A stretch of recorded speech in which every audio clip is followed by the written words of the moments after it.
চিনলেন না বাপ, চিনা দরকার ছিল যাকে, চিনলেন না তাকে। হ্যালো গাইস, আসসালামু আলাইকুম আরহামাতুল্লাহি অবরাকাতুহ। আনিসুর রহমান আশরাফি হুজুরের হৃদয় কাঁপানো 10টি বক্তব্য নিয়ে আপনাদের সামনে হাজির হলাম। আর আপনাদের কাছে একটা অনুরোধ, যারা আমার এই চ্যানেলটা সাবস্ক্রাইব করেন নাই, চ্যানেলটা একটু সাবস্ক্রাইব করে দেন। কথা না বাড়িয়ে চলুন শুরু করি। নাম্বার 1। চিনলেন না বাপ, চিনা দরকার ছিল যাকে, চিনলেন না তাকে।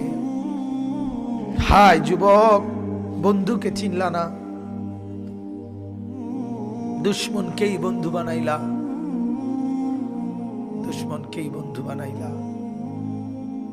আপন বন্ধু যিনি তাকে চিনলা না, দুশ্মনকেই গ্রহণ করলা। চেহারায়, সুরতে, চলনে বলনে, আচারে উচ্চারণে বেঈমান যেভাবে সাজায় দেয়, তুমি তাকেই গ্রহণ করলা যে তোমার বন্ধু।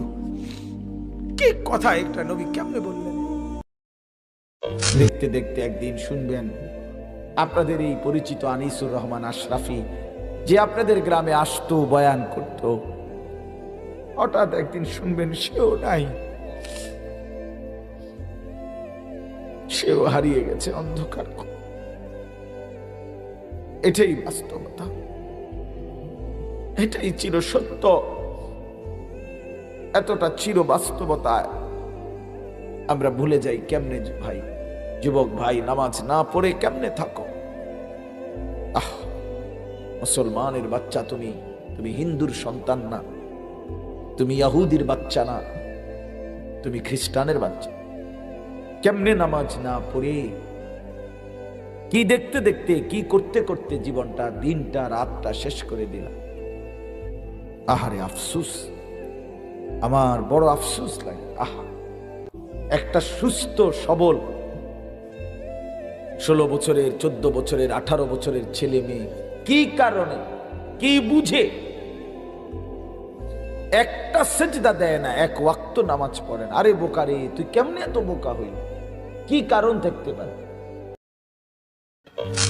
উম্মত, তুমি জানো না আমি যে তায়েফের পাথরের আঘাতে পুরা পিঠ চালনির মতো জাজরা বানায় ফেলছে আমার? শোনো নাই তুমি?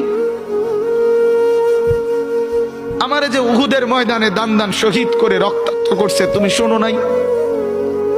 আমি যে 14 দিন পেটে ক্ষুধার তাড়নায় পাথর বাঁধছিলাম, উম্মত, তোমার মনে নাই? একবারও শোনো নাই?